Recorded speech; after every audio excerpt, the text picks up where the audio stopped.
Boa tarde, Carla. Boa tarde, tudo bom, doutor? Tudo jóia? Tudo jóia, graças a Deus. Pedi para entrar uns minutinhos antes para a gente acertar a luz, essas coisas, né? Certo. São muitos detalhes, né? O engraçado é que por aqui tá super claro, e pelo celular continua escuro. Mas tá bom, tá tudo É, a certo. luz é difícil, né? A luz é difícil. Sim. Ring light tudo aqui, mesmo assim, nem Não, pensar. não tem jeito, né, Carla? Não tem jeito. Maravilha. É o máximo que dá. Carla, bom, inicialmente quero agradecer aí você ter aceitado o convite. A gente bater esse papo aqui hoje, nesse final de tarde, né? Já início de noite. Uhum. Esse tema, esse assunto, essa área tão importante, que ela vem a cada vez mais ela vem ganhando força e ganhando seu espaço, né? Por isso que não poderia ser diferente de ele convidado para estar trazendo um pouco das novidades, o que é esse mundo do direito à saúde, né? Sim, Mas inicialmente eu queria que você se apresentasse, pessoal. Quero agradecer também a presença do pessoal aqui presente, tem bastante gente aqui nos acompanhando. Mas eu quero passar contigo aí para você se apresentar. vamos lá. Bom, para quem não me conhece, meu nome é Carla Fernandes, eu sou advogada especialista em direito previdenciário e direito à saúde, né? Atuo na área de previdência há mais de 20 anos, a minha atuação na saúde, ela sempre existiu, porém de uma maneira um pouco mais tímida. Agora, há cerca de 3 anos que eu tenho investido mais pesado nessa parte de direito e do direito à saúde, né? E uma das primeiras coisas que as pessoas perguntam, né, que tem muita dúvida, inclusive que a gente estava conversando antes, é a mesma coisa que direito médico, doutora? Não, não é a mesma coisa que direito médico, né? Direito à saúde, ela é voltada para o cidadão, para a pessoa, certo? Que depende de SUS, que depende de plano de saúde, tá? O direito médico é voltado para os médicos, defesa dos médicos, vamos dizer assim. Então, aqui no escritório, realmente, nós atuamos em prol do cidadão, da pessoa que precisa do acesso à saúde, seja ela pelo SUS, seja ela pelos planos de saúde. Certo, interessante. Vou fazer uma pausa aqui, mas para agradecer também aqui a presença da Jovem Advocacia, Sim, na pessoa do, eu vi que eles estão aqui presentes, o Paulo, na pessoa do Paulo e da Gabriela, mandar um abraço para eles, que a gente chegou até a bater um papo sobre essa questão desse assunto que a gente ia conversar, eles até nos ajudaram aí a estar encaminhando todo o nosso estático, né? sim. Mas, mas legal, legal, Carla. Bom, a gente percebe que, de acordo com que esse nicho aparece, parece que há mais necessidade das pessoas buscarem isso. Você acredita que era falta de conhecimento, Carla, sobre esse novo, essa nova área que hoje vem se ganhando muito corpo, é isso? Na verdade, Fábio, as pessoas desconhecem. Elas, por exemplo, normalmente elas levam uma negativa do plano de saúde lá, como a justificativa, não está no rol da ANS. A pessoa volta para casa e fala, poxa, e agora? Aí vai atrás de dar um jeito de pagar particular, entendeu? Quando muitas vezes não é assim, né? Geralmente a pessoa. Só que as pessoas desconhecem que elas podem brigar com o plano de saúde. Elas desconhecem Certo. que elas podem questionar a negativa do plano, entendeu? Isso tem uma demanda reprimida muito grande. Até porque a gente vê já uma grande dificuldade quando a gente contrata esse plano. Dificilmente a gente já tem acesso ao contrato, né? Sim. É claro que em muitas das coisas ainda, embora não contemple no contrato, mas a lei lhe garante serviço. Mas o pouco que eles já estão obrigados a entregar com a contratação, a gente já não tem conhecimento por conta de que muitas vezes as pessoas nem têm a cópia do contrato, acaba, enfim, a letra minúscula, ninguém entende nada, não é? Sim. Então, eu vejo muito isso para nós que somos advogados, embora não somos da área do direito à saúde, mas a gente já visualiza uma certa dificuldade em compreender, uma dificuldade em entender, eventualmente, situações que o, o convênio, às vezes, ele não cobre e a gente não sabe se realmente ele ele deve fazer esse serviço, prestar esse serviço, enfim. Então a gente encontra muita dificuldade. Às vezes eu já conversei com algumas pessoas que até no Procon, o próprio Procon, às vezes não sabe informar também, né? Porque é um assunto muito específico, né? É um assunto muito específico, é um assunto muito, eu não sei se seria a palavra correta, um assunto novo, mas eu percebo uma grande dificuldade da população, principalmente que não tem tanto esclarecimento sobre o assunto, né? Não sei se você percebe isso também, você que milita na área. Na verdade, Fábio, eu digo o seguinte, que mesmo nós, como advogados, a gente também não tem conhecimento. Dos vídeos que eu já fiz, eu comentei um caso que aconteceu com uma prima, entendeu? A respeito da cirurgia de gigantomastia, né? Ela realmente tem um problema nas costas e na época ela tinha plano de saúde, nós fomos atrás do, do cirurgião plástico, né? E simplesmente levamos lá no plano de saúde e eles falaram, olha, não tem direito. É cirurgia estética, meramente estética. Foi exatamente esse o termo que utilizaram, entendeu? Eu mesmo sendo advogada na época, como não militava, não fazia nada nessa área, voltamos para casa belas e formosas com um não bem grande do plano de saúde, entendeu? Então, isso é mais comum do que a gente imagina. Eu duvido que as pessoas nunca tenham passado por uma situação dessa, a não ser, é claro, que nunca tenham passado por um infortúnio mais grave na área de saúde. Porque não adianta, os planos, eles visam veementemente, né, o lucro. Então, assim, por mais que eles saibam que eles vão ter demandas no sentido de conseguir que algumas pessoas vão realmente procurar um advogado e vão entrar com a ação, então por que eles continuam negando? Porque é infinitamente menor o número de pessoas que recorrem à justiça do que o número de pessoas que voltam para casa com não. Entendeu? Acaba compensando, né, Carla? Então, compense muito para o plano de saúde. Então, por isso que eles continuam negando. E vão continuar. E vão continuar. Uma outra coisa que as Entendo. pessoas também desconhecem absurdamente, assim, que é uma situação que me chamou muito a atenção. Reajuste de plano de saúde. Quantas pessoas você conhece que já entrou com ação de reajuste de plano de saúde? Desconheço. Conhecidos meus nenhuma, tem clientes, mas assim, conhecidos meus, família, desconheço. Desconheço. E assim, as operadoras elas sobem, apesar de existir todo um regramento, né, pela ANS, bonitinho, mas assim, as operadoras elas sobem indistintamente, você entendeu? Assim, literalmente ignorando o regramento que existe, até que chega uma hora que o plano fica impagável, entendeu? Então, todo mundo que tem plano de saúde deveria fazer uma revisão desse valor. Nem se fosse para fazer uma revisão, verificar se existe um reajuste, entendeu? Porque isso é muito, muito, muito, muito comum, né? As operadoras, elas cometem erros, de certa forma, até propositais. Por exemplo, reajuste anual, elas não porque elas são obrigadas a respeitar, né, o anuênio, tipo, os 12 meses, né? E elas não respeitam, sobem antes. Tem uma porção de irregularidades aqui, quando você pega para analisar minuciosamente, é triste. É triste. Entendi. Você acredita que seria interessante um trabalho mais intenso, talvez, no Ministério Público, para poder fiscalizar esses abusos? Então, na verdade, assim, isso só quando toma uma proporção muito grande, né, que as autoridades vamos dizer assim, se mobilizam com relação a isso. Existe uma deputada, o nome dela é Andréa Werner. Ela luta muito pelo direito dos autistas, entendeu?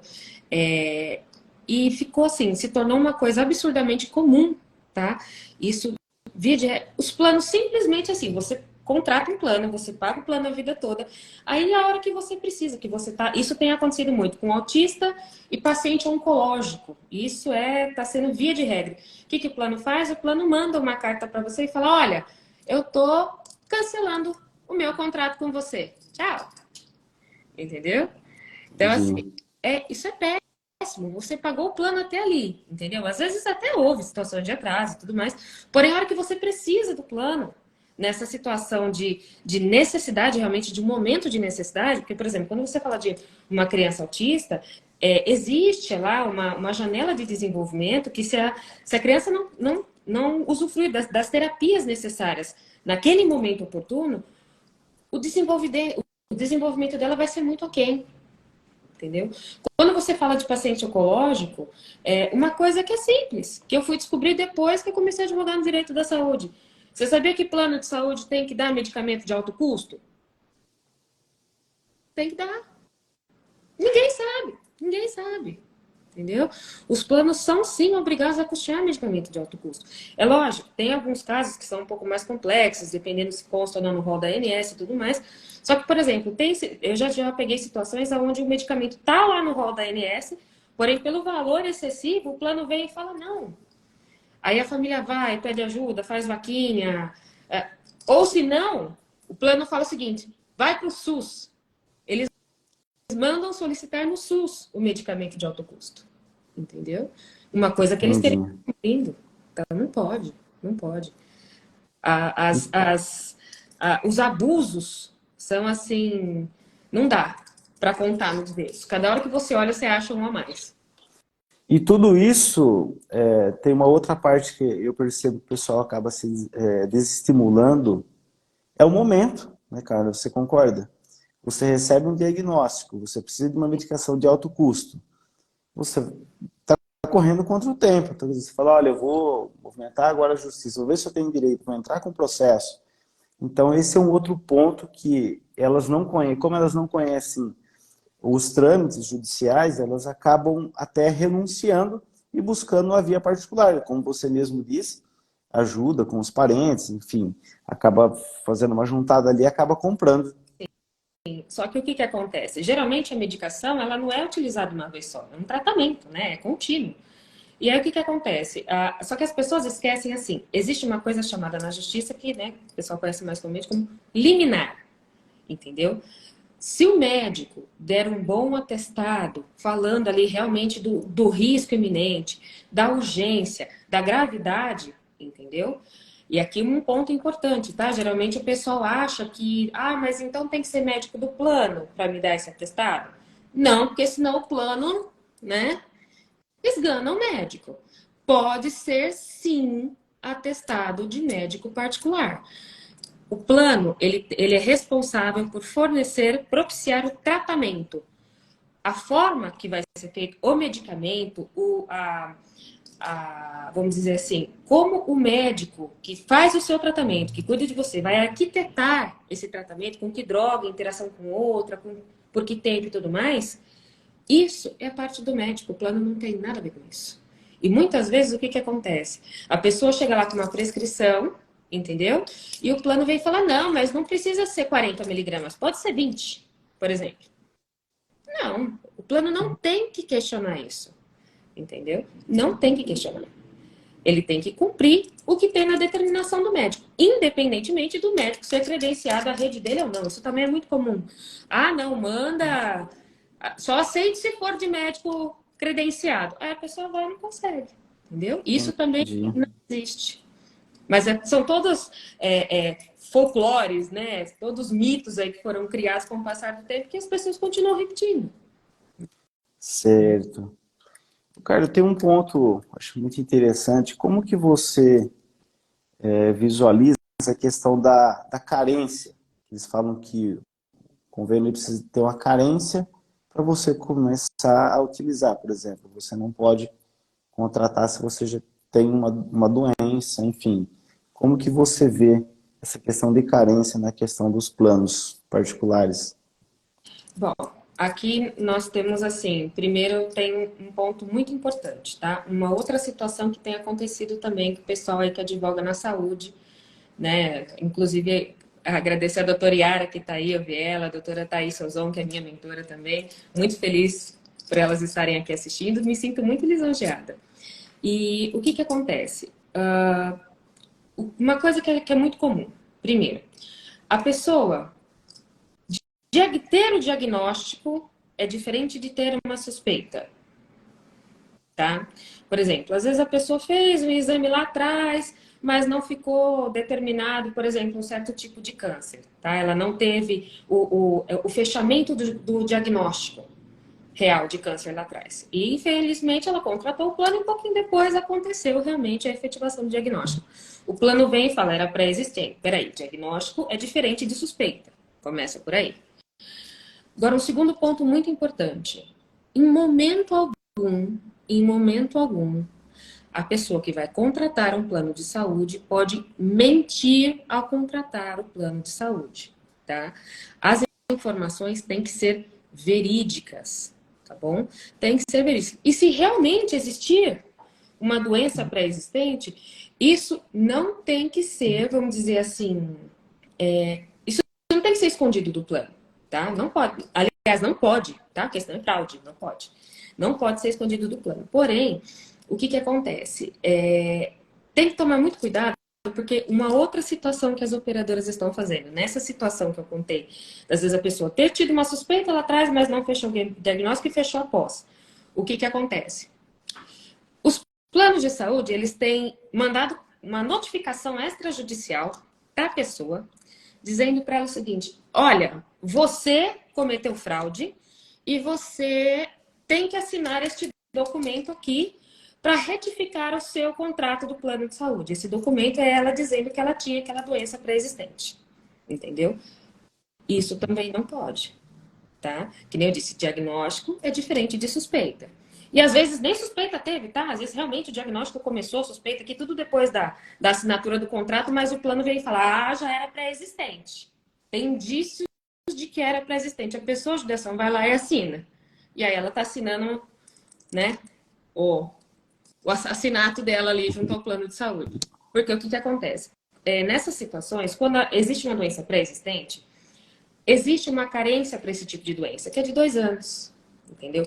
Pode existir variações com relação à contratação da carência, mas vamos dizer assim, ó, urgência, emergência, 24 horas, consultas, 30 dias, estou falando o que é mais comum, tá? Uhum. Exames mais leves, vamos dizer assim, cerca de 6 meses, e internações, cirurgias e exames de alto custo, que a gente diz, são depois de 2 anos, tá? Porém,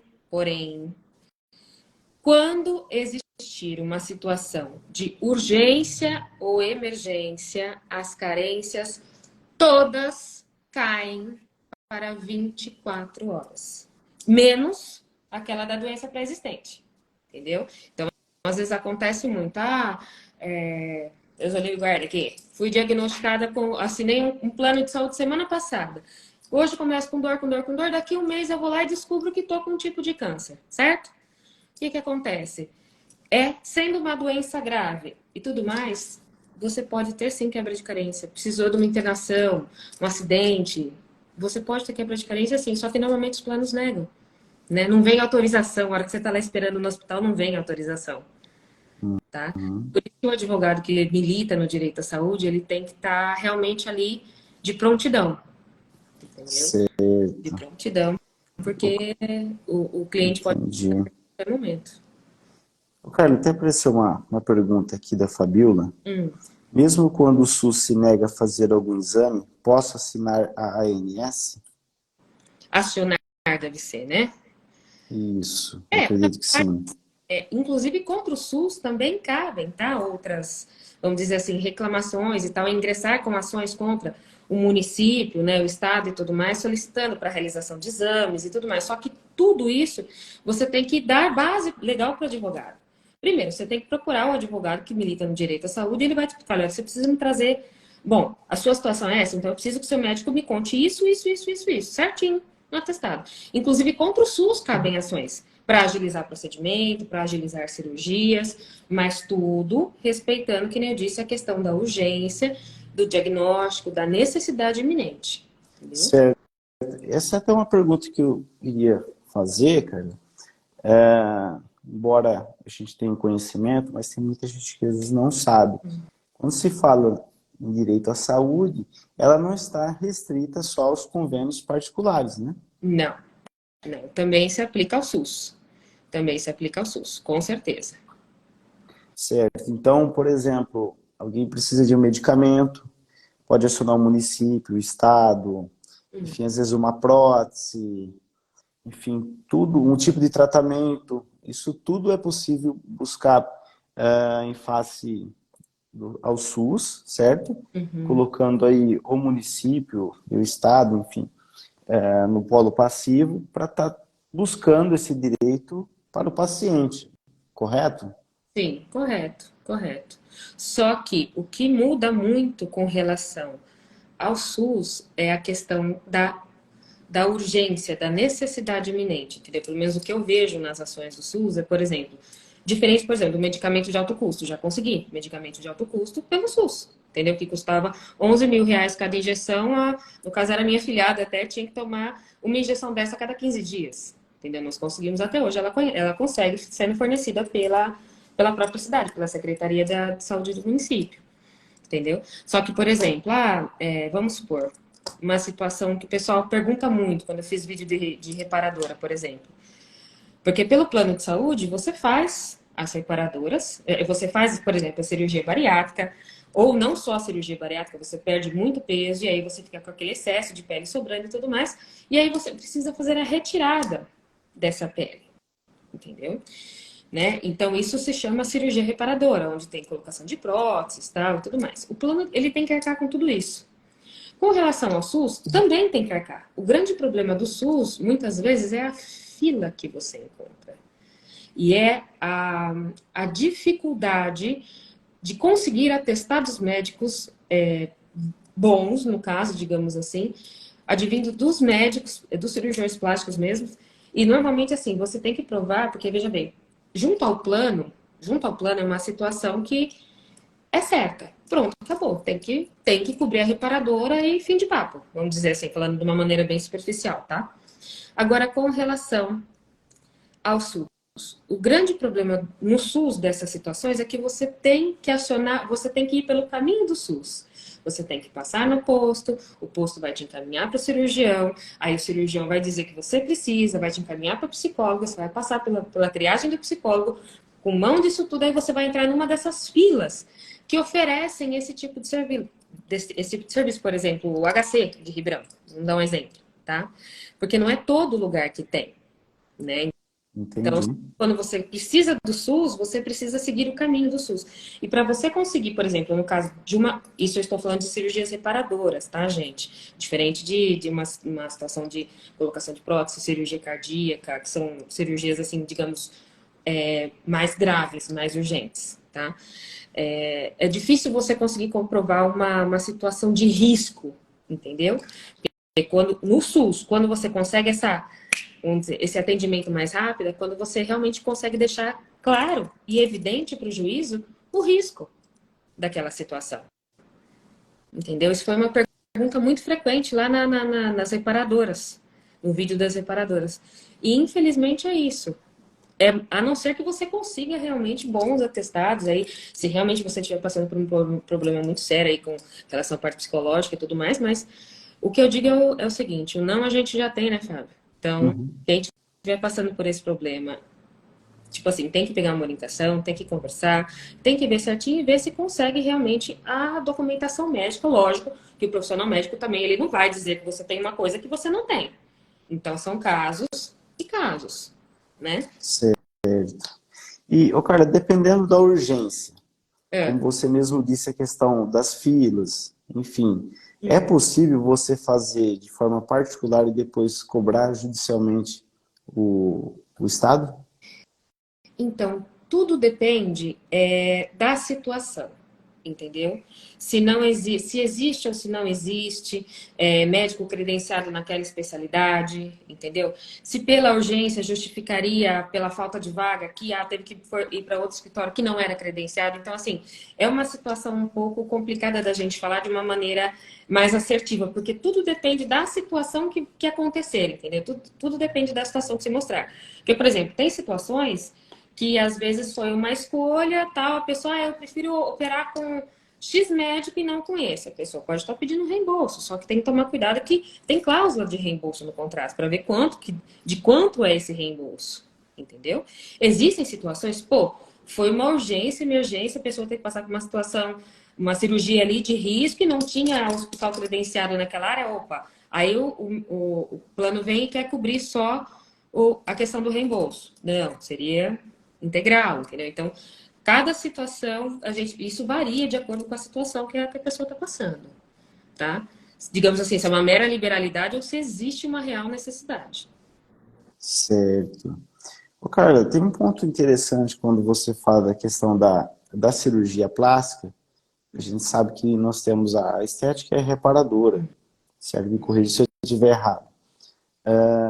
Mas só para explicar para o pessoal, a cirurgia reparadora, o convênio, ela está obrigada a fazer, certo? Como você mesmo disse, a pessoa faz uma redução do estômago, enfim, acaba juntando pele e tudo mais. Mas quando é para fins somente estético e que não tem nada que ligue ela a um outro tratamento, que ela precisou de fazer essa outra cirurgia, o convênio não está obrigado. É isso? Isso, via de regra, assim. Na realidade, assim, quando que a cirurgia ela é obrigatória a cobertura? Quando ela é uma cirurgia reparadora, é uma reparação, seria uma continuação do tratamento contra a obesidade, entendeu? Diferente de, por exemplo, eu quero ficar com seios maiores, quero botar um silicone, o plano é obrigado a cobrir? Não, isso é estética, é você que quer, entendeu? Só que também aí tem outras nuances. É uma menina que tem trauma por causa disso. Assim. Então, assim, tudo tem um. Mas, via de regra, seria isso. A cirurgia, quando ela é reparadora, existe a obrigação. Quando ela é meramente estética, não. Só que a nuance de ser meramente estética aqui é que tem que ser muito bem analisada. Entendeu? Entendi. Interessante. Pessoal, Interessante. perguntando aqui, Fabinho, ó, a Thalita perguntou a respeito do cordão de girassóis, a gente entra nesse assunto já já. A Laís está perguntando a respeito da carência para requerer a reparadora, tá? Ou seja, na verdade, acho que ela não quis dizer carência, acho que ela quis dizer prazo. Se existe algum prazo para que a pessoa possa, tipo, eu fiz a cirurgia bariátrica já tem 6 anos, mas eu nunca quis fazer plástica, nunca liguei, mas agora está me incomodando. Já faz tempo que eu fiz a cirurgia bariátrica e não ganhei peso. Também se engordou de novo aí não dá, né, gente? Tem que tem que ter mantido o peso, tá magrinho. Então, assim, até para que o cirurgião possa realizar a cirurgia com sucesso, né? Senão também não tem jeito. Perdi o direito, não posso mais fazer? Não existe prazo. Você pode solicitar a reparadora independentemente do prazo.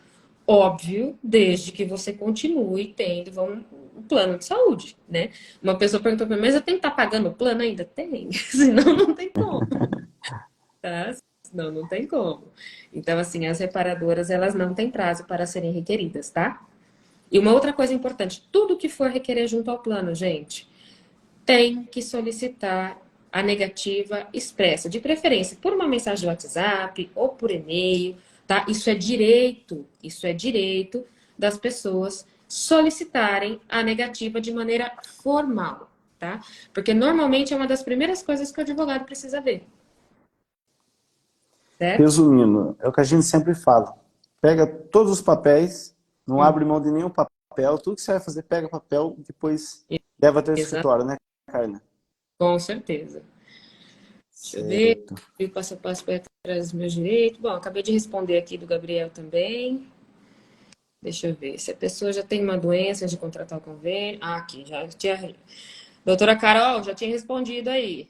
Espero que tenha ouvido bonitinha. Vamos lá. Quem mais? Bom. O Gabriel, O Gabriel Gabriel Carreiro, é o passo a passo. Eu já expliquei também. passo a Mas passo, verdade. primeira coisa, você tem que ter o atestado. Vamos falar, vamos enumerar de novo, tá? Primeira coisa, você tem que ter um atestado solicitando essa cirurgia, seja de médico conveniado ou não, falando da necessidade, tá, dessa cirurgia reparadora. Aí você vai até lá e solicita isso junto ao plano. Não se desfaça de nenhum documento, tá? Tira cópia, bonitinho. Guarda o documento. Tá? Você vai lá e solicita junto ao plano. O plano, normalmente, o que ele vai vir fazer? Ou ele vai solicitar mais algum documento, ou ele vai dizer assim, olha, agora vai passar pela junta, pela junta médica do plano. Aí, dali 15 dias, vem uma negativa para você. Olha, analisando a documentação, você não tem direito. Perfeito. Você tem que pedir essa negativa de maneira formal. Então, ter um bom relatório médico, tá? Explicando da necessidade real de ser feita essa cirurgia, que não é meramente estética e sim reparadora. Segundo, ter a negativa expressa do plano, tá? Isso aqui, muitas vezes a pessoa vai lá e só o atendente fala assim, olha, foi negado, viu? Não, eu quero que me mande por e-mail ou pelo WhatsApp de forma escrita, ou se não me dá uma carta aí falando por que foi negado, tá? Com isso em mãos, o atestado negativa, procura advogado, entendeu? Que aí os próximos passos é a gente que vai fazer. Com Normalmente tem certeza. do pedido do contrato e tudo mais. Quando a pessoa também encontra dificuldade nessa parte, Fábio, de estar solicitando o contrato, que isso é muito comum, tá? Uhum. Geralmente as pessoas não têm realmente o que você falou lá no começo da live, não tem os contratos. Inclusive, isso é uma coisa que também, se a pessoa não tiver, ela solicita, se as operadoras não derem por bem, a gente entra com uma ação solicitando a exibição de documentos. Daí, eles são obrigados a dar, tá? Não é mera liberalidade, dar se quer ou não. Não, eles têm que dar, tá? Se a pessoa não tiver, a operadora tem a obrigação de fornecer, tá? Interessante, interessante. A Carla, Laís, desculpa, pode falar. não, não, pode falar, pode falar. A Laís fez pergunta? Perguntando aqui a respeito quais são as reparadoras mais comuns que os convênios dão após a bariátrica. Eu ouvi falar que geralmente eles dão 2 cirurgias reparadoras. Na verdade, não existe limite de cirurgias reparadoras também. Não existe prazo e não existe limite. Ah, você pode escolher ou essa ou essa. Não. Você vai fazer todas. Veja bem, não é todas as que você quiser. São todas que você efetivamente precisar. Entendeu? Então, se precisar fazer seio, bumbum, barriga, perna, braço, tudo, tá? Se for necessário, se realmente ali tiver um excesso de pele, você entendeu? Porque muitas vezes esse excesso de pele, além dele se tornar uma tortura psicológica, realmente ele acaba virando ali vamos dizer assim, um acumulador de micro-organismos, e isso aí dá doença de pele, psoríase, uma porção de coisa. Então, assim, não é mera estética mesmo. A questão da retirada da pele excessiva é necessidade.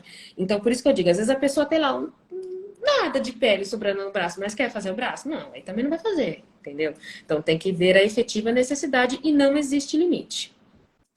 Certo. A Jéssica também fez uma aqui. Tive uma negativa de reparadora, como faço?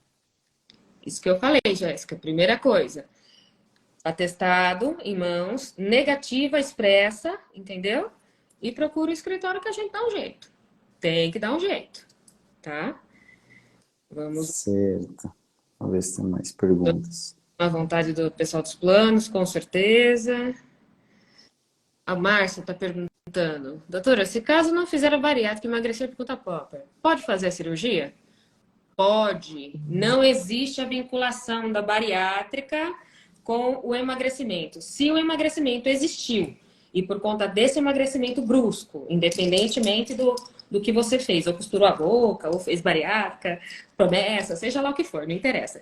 Se houve esse emagrecimento brusco e a sobra de pele está ali, você pode solicitar a reparadora também. Não existe a necessidade de vinculação com uma cirurgia bariátrica anterior, certo? Ó, então, Certo. significa que o atestado do psiquiatra é essencial para conseguir a reparadora? Olha, ele não é essencial, mas eu gosto de pedir, tá? Eu acho que é um ponto a mais para mostrar que aquilo não até porque, Fábio, vamos falar a verdade. Juiz, primeiro de tudo, ele é gente. São pessoas, certo? Que apesar de terem que ter um distanciamento, né, para julgar e tudo mais, mas são pessoas e são tão falhas quanto eu, quanto você, quanto todo mundo, né, que está por aí. Então, o que que acontece? Particularmente, eu gosto muito de solicitar o laudo do psiquiatra, por quê? Porque eu acho que ali ele deixa muito evidente o prejuízo, entendeu? Que essa pessoa pode estar acumulando em virtude dessa negativa da reparadora, entendeu? Que isso realmente pode mudar a vida daquela pessoa com relação à autoaceitação, autocuidado, certo? interagir com pessoas, até isso, afeta até a vivência social da pessoa, muitas vezes. Então, eu acho interessante, sim, solicitar o laudo do psiquiatra, entendeu? Porém, mas eu não tenho. Só o laudo solicitando a reparadora em função do excesso de pele também dá. Uma outra coisa É, que eu costumo fazer, dependendo da situação, se a pessoa não tiver nenhum tipo de problema com relação a isso. Normalmente eu gosto de tirar fotos mostrando a situação, porque querendo ou não, eu acho que isso impacta o juiz a hora que ele vê. Ele fala, poxa, né? É realmente uma situação que precisa corrigir. Não é uma pochetinha pequenininha ali, realmente é um excesso de pele que tá feio, que precisa consertar. é interessante, né, cara, esse ponto que você disse das fotos e juntando com a questão de laudos e tudo mais, nós precisamos de ajudar os juízes a decidir, né? Sim, Então, no que isso se resume? Quanto mais provas, quanto mais documento a gente contribuir, é muito mais fácil o juiz conceder. E paralelo a isso, fazendo um gancho na questão das fotos, eu penso que é importante deixar, esclarecer isso, porque às vezes a pessoa foi até o seu escritório, mas às vezes ela até perdeu um período que ela poderia ter registrado através de foto, né? Então já vai registrando, vai tirando fotos e vai guardando. Quando ela for no escritório, enfim, de um outro ou de um outro profissional da área, enfim, ela já tem, ela tem todo um caminho que ela passou e que está registrado, independente do tipo de ação que ela vai ajuizar. Você concorda sim. com isso? Prova nunca é demais, né? No caso das reparadoras que a gente está falando aí com relação a, vamos dizer assim, a reparadora, na verdade, ela tende a ficar. A situação da pele, ela tende a aumentar e não melhorar, né? Mas, por exemplo, eu já tive situações que eu peguei de má conduta médica, tá? Não foi nem com relação ao plano agora, mas com relação ao fechamento de uma cirurgia, ficou extremamente irregular, entendeu? E assim, ficou esteticamente muito feio e a gente pediu para que fosse feita a correção. Entendeu? Só que já viu-se desde lá de trás que estava com esse problema. E uma das coisas que eu falei para a cliente quando ela me procurou foi isso. Falei, olha, você tem foto? Você trouxe foto? Entendeu? Ai, nunca tirei, doutora. Porque assim, hoje você vê que realmente ficou uma situação muito. Médico também não tem como fazer um negócio perfeito, né? A única pessoa que faz alguma coisa perfeita é Deus. Mas assim, também não precisa, né? Que a pessoa vai fazer uma cirurgia plástica, não é para ficar com zigue-zague na barriga. Então, assim, tem tudo isso também. Se viu que já estava dando problema lá atrás, hoje em dia todo mundo tem celular, todo mundo tira foto de tudo Cristo, né? Então também ajuda o advogado, pô. A gente é só advogado, não santo, né, Fabinho? Por Com enquanto, certeza, só advogado. com certeza, Deixa eu ver o que mais que com certeza. perguntando. O Gabriel fez uma outra pergunta aqui, referente ao prazo, para ir atrás dos prejuízos dessa negativa. Exemplo, se eu precisava de uma cirurgia há 6 meses e meu plano me deu uma negativa, posso procurar ajuda de vocês? Na verdade, aí é o seguinte, ó. Qual que é uma das coisas que tem que ficar muito claro?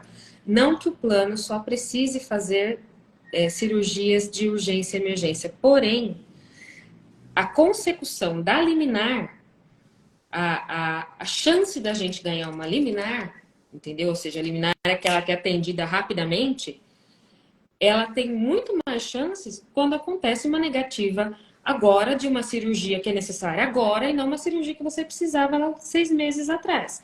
É lógico, se você continua precisando dessa cirurgia, entendeu? Você pode vir. Só que eu normalmente numa situação dessa, eu pediria novamente, eu entraria com um novo pedido junto ao plano, entendeu? Junto ao plano. E se não for uma cirurgia urgente, provavelmente você pode não ter deferido a liminar. Porém, isso não significa que você não vai ganhar o seu direito a fazer a cirurgia lá no final do processo. Entendeu? Porque geralmente o que ganha liminar são as cirurgias de mais urgência. Certo? Interessante. Carla, Hum. todo esse período de atuação, teve algum caso que te chamou muita atenção, que acabou te marcando? Olha, vou ser sincera. Graças a Deus, até hoje eu não topei com casos tão tão graves, assim. Mas eu, por exemplo, uma das minhas mentoras, a doutora Flávia Marino, pessoa maravilhosa, ela é de Natal, né? E ela já levou alguns vídeos para nós, por exemplo, de uma criança que teve que ser transferida da cidade onde eles moravam lá, uma cidadezinha minúscula, enfiada lá no fundão. Aquela que eles rodaram no evento, né? Sim, sim. E aí essa criança teve que ser transferida e eles conseguiram em 24 horas transferir essa criança para um hospital, né? Que era a referência num grande centro para que pudesse fazer a cirurgia. Né? Inclusive a Flávia adora, né, esse tipo de ação. Ela fala que o negócio dela é sangue no olho, né? Que ela gosta de ações que É são assim, verdade, realmente são essas ações verdade. que pegam É pesado. muito, com certeza. Eu vejo o direito à saúde também muito próximo. A advocacia criminal é muito humana, muito humana. Por isso que eu lhe perguntei se teve algum caso que a gente marcado, enfim, porque algumas situações acabam mexendo com a gente, né? Sim, sim. Então, Teve um caso, uma criança, porque, por exemplo, tem um medicamento chamado somatropina, tá? Essa somatropina, ela tem que ser administrada em certas situações onde a criança tem um problema no desenvolvimento, certo? E se ela não for aplicada numa certa janela de crescimento que existe, entendeu? Ela pode perder toda a eficácia. E chegou um caso aqui, esses dias atrás, que eu fiquei extremamente muito tocada, que a criança hoje ela já está com uma certa idade. E a mãe conta que já pediu não sei quantas vezes isso no plano. E o plano nega. Aí ela tentou pelo SUS também, não conseguiu. Entendeu? E ela achou que não tinha o que fazer. uhum. Eu falei, não, tem. E assim, o que me tocou nessa situação? Poxa vida, se tivesse topado antes, lá na primeira vez, com alguma publicação, com informação.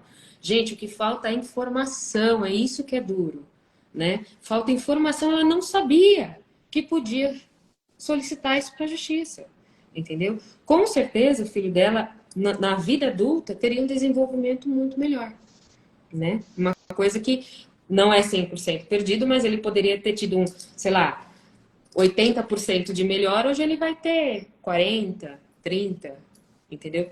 Por ter perdido a maior parte da janela de crescimento, entendeu? Então, isso foi uma situação que me tocou bastante. Eu falo, gente, eu sempre falo, a questão da informação, ela é primordial. Então, muitas vezes a gente fala pro pessoal, olha, compartilha o vídeo, manda, né, tal. Por quê? Porque, às vezes, todo mundo conhece alguém que pode estar precisando, né? Às vezes Com a pessoa manda certeza. piada, manda, né, meme, mas aí coisas importantes e relevantes que uma hora a pessoa pode não estar com esse problema hoje, mas e futuramente a gente não sabe. Aí a pessoa não manda. Manda Sim, figurinha dando risada, mas coisa importante o pessoal não manda. até alguém da família dela pode estar passando, né? Então, é bem complicado isso, né, Carla? Mas Sim. interessante, Nós ô pulamos, Carla. Oi? Pode falar. Pode falar. nós pulamos uma pergunta da Thalita aqui em cima, ó. Da Thalita? Posso fazer a Vamos ver. reparadora com o meu médico? Thalita, tá pra cima.